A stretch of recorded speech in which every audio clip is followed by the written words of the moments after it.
parece que es un espacio de encuentro y de intercambio de esta naturaleza que me parece que tiene mucha riqueza, ¿no? Y especialmente la propuesta de esta mesa en particular, ¿no? Que es atravesar de alguna manera los muros desde dentro hacia afuera de las instituciones de encierro para pensar el registro de malos tratos y tortura fuera de esos espacios de encierro, en otros espacios sociales y sobre otros grupos específicos.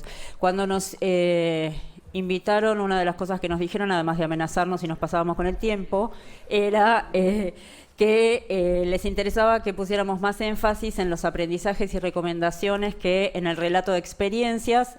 Eso lo hace un poco difícil porque le quita carnadura a lo que una pueda contar, pero en principio lo que voy a hacer es entonces hacer un señalamiento muy breve y sintético, algunas observaciones, y después eventualmente en una segunda vuelta contar de qué experiencias proviene eso. A ver, una primera observación que haría es que en estos espacios a los que se llamó desde la convocatoria territorios y espacios públicos, y a los que sumaría la referencia a grupos sociales específicos, bueno, en verdad no estamos hablando ni de inspecciones ni de monitoreos en sentido estricto, sino de lo que puede definirse como prácticas orientadas a la detección, al testeo, a la identificación, al cartografiado, a la lectura, al relevamiento, muchas veces a través de indicios de la existencia de prácticas que podrían ser tenidas como malos tratos o como torturas. Eso quiere decir que, en principio, no inspeccionamos ni relevamos para encontrar lo que sabemos ya que estamos buscando y que se manifiesta de modos conocidos y prescritos, sino que lo que queremos saber es cuáles son las formas en que se desempeñan los integrantes de las policías y de las fuerzas de seguridad en sus prácticas habituales de vinculación, en sus intercambios, en sus modos de intervención en situaciones de administración de territorios y de gestión de población. Y ahí una vuelta más de tuerca, ¿no? Que es el necesario distingo entre diferentes grupos y actores sociales, ¿no? Identificar estatus, identificar género, distinguir por edad, por nacionalidad, o sea, hacer esa distinción, ¿no? Cuando hablamos, y por trabajos, por oficios, por formas de ocupar el espacio público. Bueno, eso por un lado. Y esto me lleva a otras dos observaciones. Eso que de acuerdo a los patrones del derecho son malos tratos y o torturas, lo es de acuerdo a los patrones del derecho. Y eso no es una tautología, sino que es el recordatorio de que siempre en este campo vamos a estar hablando de traducciones sociales, ¿no? Algunas modalidades son más conocidas que otras: demoras, correctivos, verdugueos, descansadas, dar para que tenga, aprietes y así. Pero nunca vamos a tener ese diccionario completo y ese glosario completo porque hay una creación continua, ¿no? Porque hay dinámicas violentas cambiantes. De ahí se deriva otra observación, que es esas traducciones, ¿no? No son de una distribución uniforme. O sea, depende de quienes las registran, de quienes las padecen, de quienes las observan, quienes las impugnan, quienes las reclaman y avalan, ¿no? Entonces ahí me parece que hay una importante escala de jerarquías y de valoraciones morales puestas en juego en esos espacios sociales que llamamos territorios o barrios populares, y que desconocer esas jerarquías, esos estatus, no implica que no existan, ¿no? Muy por el contrario, organizan esos espacios. Y una cuarta observación, yo diría que vuelve sobre las tres anteriores, ¿no? Si esto no es una inspección ni un monitoreo, ¿cómo conocer, ¿no?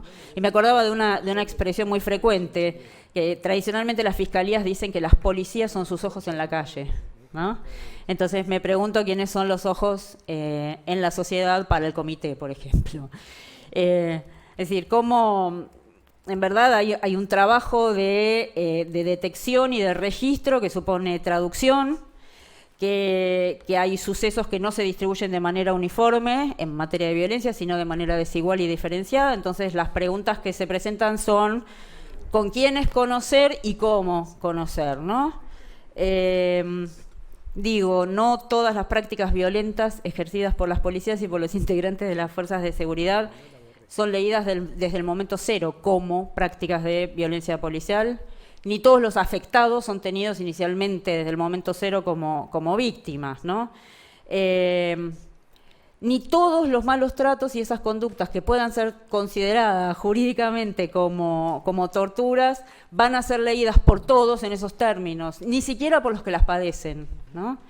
Entonces me parece muy importante ahí saber con quiénes hablar y cómo hacerlo para poder cumplir el amplio espectro de posiciones, de valoraciones y de jerarquías sociales, para poder avanzar en cómo hablar sobre esto, ¿no? Sabemos que la pregunta no puede ser por la violencia padecida, ¿no? Creo que las preguntas tienen que estar más orientadas a indagar sobre las rutinas, la vida cotidiana, la presencia de las fuerzas de seguridad y las policías, las formas de intervención, las acciones cotidianas, las situaciones frecuentes en el trabajo en la calle o las formas de ocupar el espacio público en el barrio, la identificación de rutinas y de formas de hacer durante el día, que son distintas de durante la noche, la detección con bastante precisión de cómo son las relaciones con los jóvenes entre todos los vecinos de estos espacios, por ejemplo, de los barrios, pero además al interior de los grupos de los jóvenes, ¿no? ¿Qué distinciones hay de grupos de pibes, de grupos de edad, por género, por lugares de residencia en esas zonas de residencia en los propios barrios, ¿no?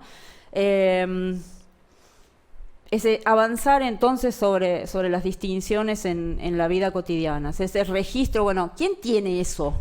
¿Quién sabe esas cosas, no? Porque no, es claro que las organizaciones no tienen los tiempos como para hacer investigaciones como las que hacemos nosotras en la universidad. Bueno, en realidad el punto es saber con quiénes hablar, ¿no? Y ahí creo que el importante activo que tenemos en este campo en particular es que hay valoraciones positivas de los derechos humanos, entre comillas, así, ¿no? Como si fueran personalizados, como los defensores de las injusticias, que tienen asiento muchas organizaciones ligadas a los derechos humanos en los barrios, así como una intensa y una larga tradición de organizaciones y de acciones antirrepresivas, ¿no? El común y expandido sentimiento anti-yuta. No, pero digo, eso es parte de lo que hace a la intensa vida asociativa, ¿no? Si uno piensa en esa clave, uno puede ver los mapas de los barrios con una expansión de un sistema nervioso, ¿no? Que son los vasos comunicantes entre las distintas organizaciones de distinta naturaleza que están expandidas en ese territorio, en esos espacios sociales, ¿no? Digo, y ahí hay organizaciones sociales, políticas, gremiales, sindicales, culturales, comedores, partidos políticos y agencias de poderes estatales, ¿no? Entonces también esos son espacios que producen insumos, ¿no? Digo, bueno, la intervención de algunos programas específicos del Ministerio Público de la Defensa, de algunas procuradurías especiales, de oficinas como Atajo, por ejemplo, son espacios, pero también la escuela, el comedor, el club, los talleres y los gimnasios. Digo, eso me parece que esos son espacios importantes. Y de la misma manera que uno puede mirar ese sistema nervioso compuesto por organizaciones en un territorio, en un barrio, pero también podemos encontrar líneas de vinculación entre grupos sociales específicos y organizaciones. Digo, vendedores callejeros, organizaciones de travestis, organizaciones de personas que venden servicios sexuales y también de ese enorme universo de músicos y vendedores de los trenes y de los subtes. Todos esos están ligados a organizaciones. O sea, es muy difícil dar cuenta de la existencia de individuos en este plano, ¿no? Siempre son grupos, siempre son colectivos y siempre están ligados a otras organizaciones. Entonces me parece que ese es otro espacio de articulación como para tener ese registro, esa detección, ese testeo continuo de las formas de violencias, ¿no? Que no siempre, insisto, me parece que esto es tal vez lo más importante, no siempre son definidas como violencias. no siempre son traducidas como malos tratos o situaciones denunciables, y no siempre incluso se es tenido como víctima de esas violencias o malos tratos o torturas, ¿no? Bueno, listo. Después puedo contar las experiencias de dónde sale esto, ¿no?